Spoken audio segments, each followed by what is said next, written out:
नमस्कार, मैं हूं रविंद्र जैन और आप देखना शुरू कर चुके हैं सबकी खबर। देश में लोकसभा चुनाव का दूसरा चरण पूरा हो चुका है और देश में दो चीज़ों की ही बात हो रही है। एक बात हो रही है देश में जो कम मतदान हुआ है उसका किसे लाभ और किसे नुकसान होगा, और दूसरी बात प्रधानमंत्री नरेंद्र मोदी और केंद्रीय गृह मंत्री अमित शाह की जो भाषा शैली है उसे लेकर भी चर्चा है। आप जानते हैं कि चुनाव आयोग ने भारतीय जनता पार्टी के राष्ट्रीय अध्यक्ष जेपी नड्डा को एक नोटिस भेजा है और कहा कि कहीं ना कहीं उनके नेता हाइट स्पीड बोल रहे हैं, यानी बहुत ही घटिया भाषा का उपयोग हो रहा है। एक बात और कि प्रधानमंत्री जी को ये नोटिस मिलने के बाद, भारतीय जनता पार्टी को नोटिस मिलने के बाद उम्मीद की जा रही थी कि प्रधानमंत्री की भाषा से शायद मुस्लिम शब्द हट जाएगा, शायद वो तमाम सारे आरोप जो वो लगा रहे हैं शायद उसमें समझ जाएंगे। लेकिन कल आगरा में देखा गया कि उन्होंने उस भाषा को और तीखा कर दिया है और वे लगातार बोल रहे हैं कि कांग्रेस का जो घोषणा पत्र है वो मुस्लिम लीग की छाप है। कांग्रेस ने यद्यपि उसका जवाब कल भोपाल में आके दिया। उनकी जो प्रवक्ता हैं, राष्ट्रीय प्रवक्ता श्रीनेत, भोपाल में उन्होंने ये कहा कि टोटल कितने शब्द इस पूरे घोषणा पत्र में हैं, एक भी शब्द मुस्लिम या मुसलमान शब्द घोषणा पत्र में नहीं है। लेकिन उसके बाद उन्होंने एक खुशी भी जाहिर की। उनका कहना था कि हमारे पास हमारा घोषणा पत्र करने के प्रचार का पैसा नहीं है, कम से कम प्रधानमंत्री कांग्रेस के घोषणा पत्र का प्रचार तो कर रहे हैं। इस तरह की बातें हैं। आज मेरे साथ में वरिष्ठ पत्रकार, मध्य प्रदेश नहीं देश के वरिष्ठ पत्रकार सुधीर सक्सेना जी हैं। हम उनसे प्रधानमंत्री जी की मन स्थिति को समझने की कोशिश करते हैं कि प्रधानमंत्री जी ने पहले चरण के बाद जिस तरह अपनी भाषा शैली को आक्रामक किया है उसका भारतीय जनता पार्टी को कितना लाभ होगा। क्या वाकई उन्होंने जो आरोप लगाए हैं चुनावी सभाओं में कि जो कांग्रेस का घोषणा पत्र है वो मुस्लिम लीग से प्रभावित है, क्या चुनाव के बाद में यदि कांग्रेस सत्ता में आई तो हिंदू महिलाओं के मंगलसूत्र छीन लिए जाएंगे, उनके अनाज के डब्बों में रखे पैसे निकाल लिए जाएंगे, उनकी लॉकर में रखे गहने निकाल लिए जाएंगे और वो उन्हें बांट दिए जाएंगे जिनके बच्चे ज़्यादा हैं, यानी उनका इशारा सीधा साधा मुसलमानों को बांट दिए जाएंगे। सुधीर जी, आपका बहुत बहुत स्वागत है। मेरे 40 साल लगभग मेरे को पत्रकारिता में हो जाएंगे, मैंने किसी भी प्रधानमंत्री की इस तरह की भाषा नहीं सुनी। क्या वास्तव में जो प्रधानमंत्री जी बोल रहे हैं उनके आरोपों में कितनी दम है और इसका भारतीय जनता पार्टी और नरेंद्र मोदी को कितना लाभ हो रहा है?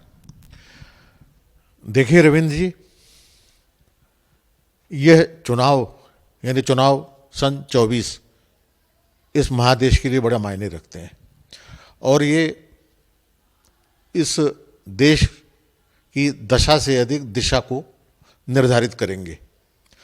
भारतीय जनता पार्टी ने अतीत में अटल बिहारी वाजपेयी जैसा प्रधानमंत्री देश को दिया, जो एक बार नहीं बल्कि 3 बार प्रधानमंत्री रहे। वो भी राष्ट्रीय स्वयं सेवक संघ में दीक्षित थे, लेकिन उन्हें भाषा की गरिमा, मर्यादा, शालीनता और शुचिता के लिए याद किया जाता है। 1 वोट से वो लोकसभा में हारे थे, उन्होंने इस्तीफा दिया था। उन्होंने जोड़ तोड़ या खरीद फरोख्त या सरकारी एजेंसियों के जरिए, जिसको कहना चाहिए एक राजनीतिक हाका करने की कोशिश नहीं की थी। पंडित जवाहरलाल नेहरू, जिनके बारे में राधा कृष्णन ने कहा था कि अगर वो राजनेता नहीं होते तो बहुत बड़े साहित्यकार होते। इंदिरा गांधी बहुत तुर्ष नेत्री मानी जाती थी। डॉक्टर मनमोहन सिंह के बारे में तो लोगों ने कम बोलते थे, अल्पभाषी थे, मौनी बाबा तक उनको कहा। लेकिन किसी प्रधानमंत्री ने जनसभा में सार्वजनिक तौर पर उस भाषा, उस शैली और उस लहजे का इस्तेमाल नहीं किया जो हमारे वर्तमान प्रधानमंत्री नरेंद्र मोदी कर रहे हैं। नरेंद्र मोदी बहुत सौभाग्यशाली प्रधानमंत्री हैं कि इस देश ने उन्हें इतने बहुमत से जिताया और उनकी बातों पर, उनकी गारंटियों पर यकीन किया। लेकिन यह उतने ही दुर्भाग्य का विषय है कि भाषा के स्तर पर, शैली और शालीनता के स्तर पर उन्होंने सभी मानकों का परित्याग करके जो वातावरण रचा है वो किसी भी दृष्टि से स्वस्थ, शालीन और मर्यादित नहीं कहा जा सकता। वह भूल जाते हैं कि वो 1 अरब 40 करोड़ लोगों के देश के प्रधानमंत्री हैं। वो 35 या 40 करोड़ अपने मतदाताओं के प्रधानमंत्री नहीं हैं। और जब वो बात करते हैं तो वो एक राष्ट्रीय पार्टी के प्रतिनिधि या मुखिया की हैसियत से बात करते हैं, एक परिवार के मुखिया की हैसियत से बात करते हैं। मुसलमानों को अलग छिटका देना और उनके खिलाफ जिस तरीके से उन्होंने राजस्थान की जनसभा में कांग्रेस पर आरोप लगाया कि कांग्रेस संपत्ति छीनकर मुसलमानों को बांट देगी। उत्तर प्रदेश के मुख्यमंत्री योगी आदित्यनाथ कहते हैं कि कांग्रेस शरीयत कानून लागू करना चाहती है।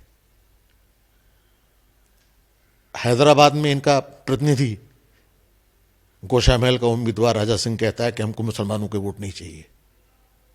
सभाओं में इस तरह की बातें लगातार की जाती हैं कि मुसलमानों को जबरदस्ती अलगाव के रास्ते पर धकेलना, उनको अपमानित करना, उनको लांछित करना और इस तरह चित्रित करना कि वो इस देश के नागरिक नहीं है। यही नहीं बल्कि इस तरह से चित्रित करना कि बहुत निकृष्ट या ऐसे व्यक्ति हैं जिनसे कोई ताल्लुक नहीं रखना चाहिए, जो किसी भी मानवीय या संवैधानिक या नागरिक अधिकारों के हकदार नहीं है। तो मुझे लगता है कि प्रधानमंत्री को इन सब चीज़ों से विरक्ति रखनी चाहिए थी। उन्हें शालीनता और गरिमा के साथ अपनी बातें रखनी चाहिए। और जैसा कि कहते हैं, खेलत में को काको गुसैया, सूरदास जी ने कहा, खेलत में को काको गुसैया, हरिहारे जीते श्री दामा, बरबस ही अब करत रे सैया। तो कृष्ण की, राम की ये लोग बात करते हैं। राम से मर्यादा का आचरण, कृष्ण से भाग्य और नियति और प्रारब्ध और पुरुषार्थ की सीख नहीं लेते हैं। मुझे लगता है कि बहुत दयनीय है कि देश का प्रधानमंत्री, जिसे जनता का प्रचंड बहुमत समर्थन हासिल है, वो इस तरह की भाषा इस्तेमाल कर रहा है। यकीनन उनकी मनस्थिति डामाडोल है। कम मतदान से उनके भीतर जिस तरीके का अव्यवस्था या हलचल या दुश्चिंताएं पनप रही हैं, मुझे लगता है कि उसका भी इसमें हाथ है। अन्यथा नरेंद्र मोदी अपने मुख्यमंत्रित्व काल के प्रारंभ से ही आक्रामक नेता हैं और उन्होंने अपनी रीति नीति और अपनी शैली से जो हासिल किया है, उससे उनके भीतर ये विश्वास हो गया है कि वो अपनी उन्हीं रीतियों, उन्हीं नीतियों, उन्हीं शैली और उसी के जरिए जिस तरीके से वो घात प्रतिघात की राजनीति खेलते हैं, वो अपना लक्ष्य हासिल कर सकते हैं। रविंद्र जी, एक सवाल बड़ा महत्वपूर्ण ये है कि प्रधानमंत्री के इन भाषणों से क्या पोलराइजेशन हो रहा है? क्या मुस्लिम अलग हो गए, हिंदू अलग हो गए? क्या दोनों में एक विभाजन रेखा है? क्या हिंदू वोट पूरा बीजेपी के खाते में जाता दिखाई दे रहा है? नहीं भी पूरा जा रहा है तो उनका परसेंटेज कितना बढ़ जाएगा इन भाषणों से? देखिए, अभी तक उनको अपने इस तरह के भाषणों से कहीं ना कहीं अपार जनसमर्थन हासिल हुआ है। और सबसे बड़ा दुर्भाग्य ये है कि मुसलमान छिटका नहीं है, लेकिन हिंदू और मुसलमानों के बीच दरार और फासले पैदा हुए हैं, फसीलें पैदा हुई हैं, जो किसी भी देश के लिए जहाँ करीब करीब 20 करोड़ की आबादी मुसलमानों की है, उसको राष्ट्र की मुख्य धारा से लगातार अलग करने की चेष्टा लोकतंत्र के लिहाज से कहीं भी स्वस्थ नहीं कही जा सकती है। लेकिन इससे आप अंततः क्या हासिल करेंगे? इससे आप हासिल तो कुछ नहीं करेंगे ना। देश के बीच जिस तरीके से आप विभाजनकारी मानसिकता तैयार कर रहे हैं, उससे कहीं ना कहीं आपको तो नुकसान होना ही होना है। आप सुधीर जी, इस जो पूरा जो नीति बनाई गई है, जो रणनीति, चुनावी रणनीति बनाई गई है, जिस पर पीएम और अमित शाह जी और नरेंद्र मोदी चल रहे हैं, उससे लगता है कि इस राह पर चलकर सत्ता के सिंहासन तक तीसरी बार पहुंच पाएंगे और कोई तरीका नहीं है उनके पास। मतलब उनके पास एकमात्र विकल्प यही बचा है कि वे लगातार अपने भाषणों में हिंदुओं को एकजुट करें और मुसलमानों के खिलाफ बयान दें। इससे भी सत्ता का सिंहासन उनके लिए आसान हो जाएगा। देखिए, आप लेबनान का उदाहरण आपके सामने है। आप बल्कान देशों को देखें, युगोस्लाविया का क्या हश्र हुआ। भारत एक बड़ा देश है और एक बड़ी आबादी को, उसके योगदान को, उसके महत्व को खारिज करना किसी भी दृष्टि से उचित नहीं कहा जा सकता है। और आप अपने पड़ोस में देखिए, श्रीलंका में लिट्टे और वहाँ की सरकार के बीच जो संघर्ष चला, 20-25 साल तक श्रीलंका ने गृह युद्ध की यातना भुगती, विभीषिका झेली। इस देश में भी अगर गृहमंत्री इस तरह की बात कहता है कि आशिक का जनाजा है जरा धूम से निकले, तो आप क्या कहना चाहते हैं? आपको तो भाषा का मानक स्थापित करना चाहिए। आप इन्हीं बातों को शालीन और स्वस्थ और सुविचारित शब्दावली में और बेहतर तरीके से कह सकते हैं, लेकिन कहते हैं कि कमर के नीचे प्रहार नहीं करना चाहिए। युद्ध में भी, महाभारत के युद्ध में भी कमर के नीचे प्रहार नहीं किया जाता था, और जो किया जाता था तो उसकी निंदा की जाती है हमेशा।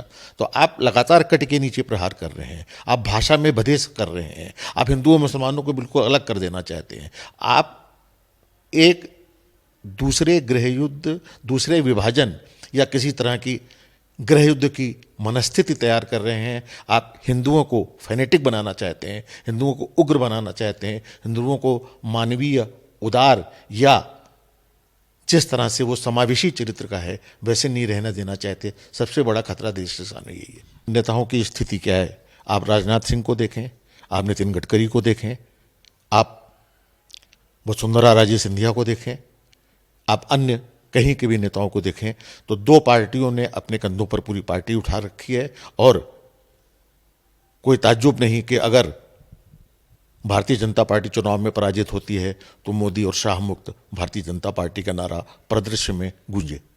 अब मैं आपको थोड़ा सा मध्य प्रदेश की ओर लाना चाहता हूँ।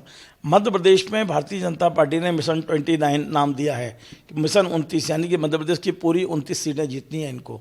और अब एक नई बात ये आई है कि मतदान कम होने के बाद थोड़ी सी घबराहट थी, और केंद्रीय गृह मंत्री की ओर से सीधा सीधा संदेश दिया गया है कि जिन मंत्रियों के क्षेत्र में मतदान कम होगा उनसे इस्तीफे ले लिए जाएंगे, और जिनके क्षेत्र में मतदान अधिक होगा उन्हें मंत्री बना दिया जाएगा।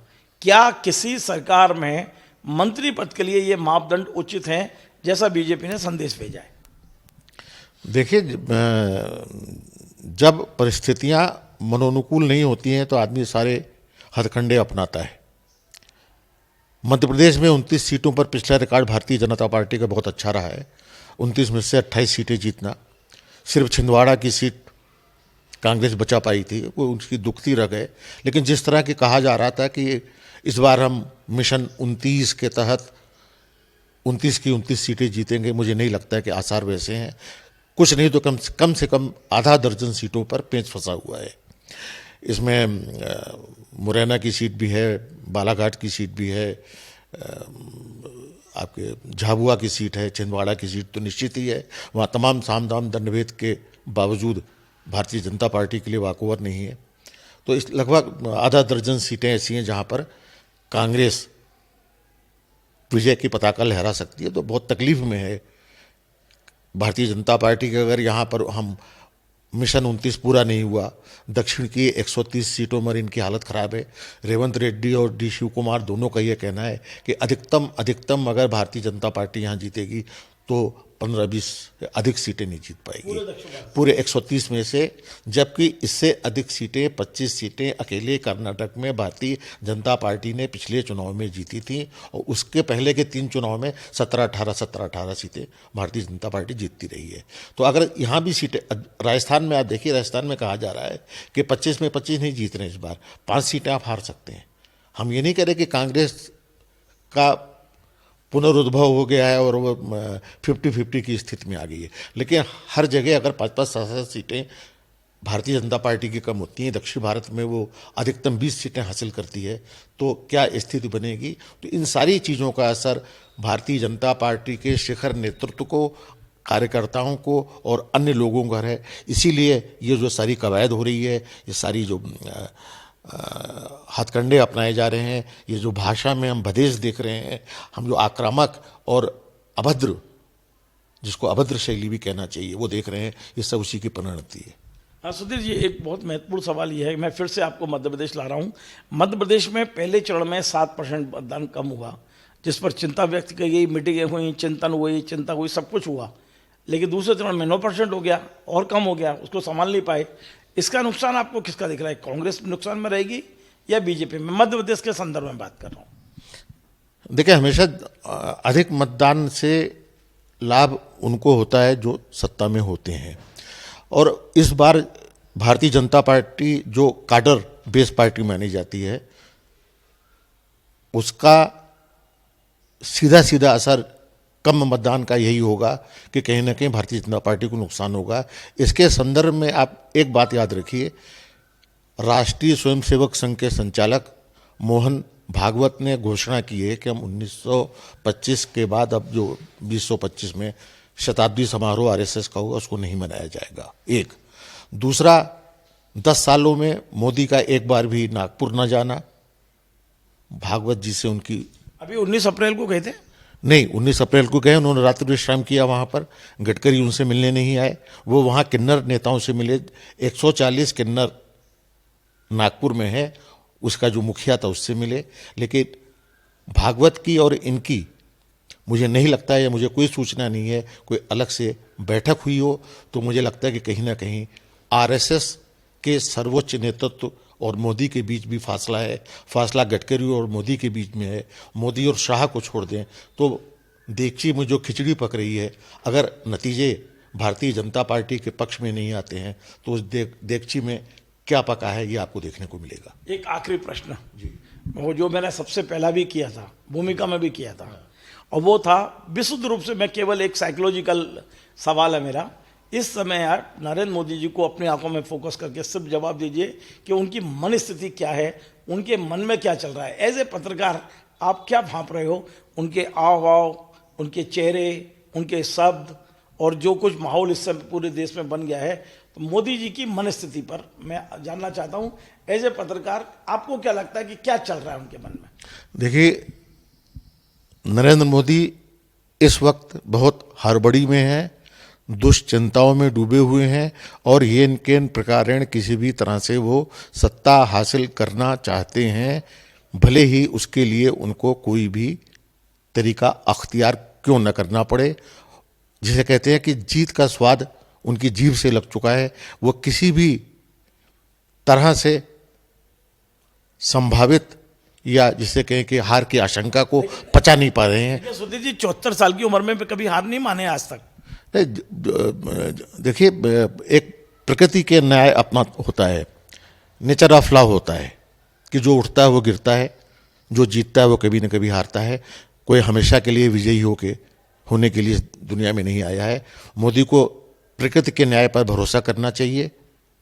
विजय अच्छी चीज़ है, लेकिन विजय का मद या विजय का अहंकार कहीं भी अच्छा नहीं कहा जा सकता है। मोदी जिस दौर से गुजर रहे हैं, जिस मनस्थिति से गुजर रहे हैं, वो उनकी भाषा में, उनके आचरण में व्यक्त हो रहा है। बहुत बहुत धन्यवाद। तो आज हमने वरिष्ठ पत्रकार सुधीर सक्सेना जी से कई ऐसे मुद्दों पे बात की है जिन पर विमर्श कम हो रहा है। हमने उनसे राष्ट्रीय मुद्दों पे बात की है, हमने उनसे भारतीय जनता पार्टी के अंदरूनी हालातों पे बात की है, संघ भाजपा के संबंधों पे बात की है, और सबसे ज़्यादा बात हमने की है कि आज नरेंद्र मोदी और अमित शाह की जो भाषा शैली है उसकी पूरी समीक्षा आज सुधीर जी ने की है। और साफ साफ कहना है कि कम मतदान और पूरा जो माहौल है वो कहीं ना कहीं भारतीय जनता पार्टी के सबसे शीर्ष नेता नरेंद्र मोदी के लिए बहुत चिंताजनक हो गए हैं। और उनकी ये जो मन स्थिति है कैसे भी सत्ता हथियाने की, उस मन स्थिति से के कारण ही एक के बाद एक उनका जो भाषा का गिरावट है वो बढ़ती चली जा रही है। आपको हमारा ये कार्यक्रम पसंद आए तो आप इसे शेयर करें, लाइक करें, कमेंट करें, और आपसे बार बार निवेदन है हमारे इस चैनल को सब्सक्राइब अवश्य करें। धन्यवाद।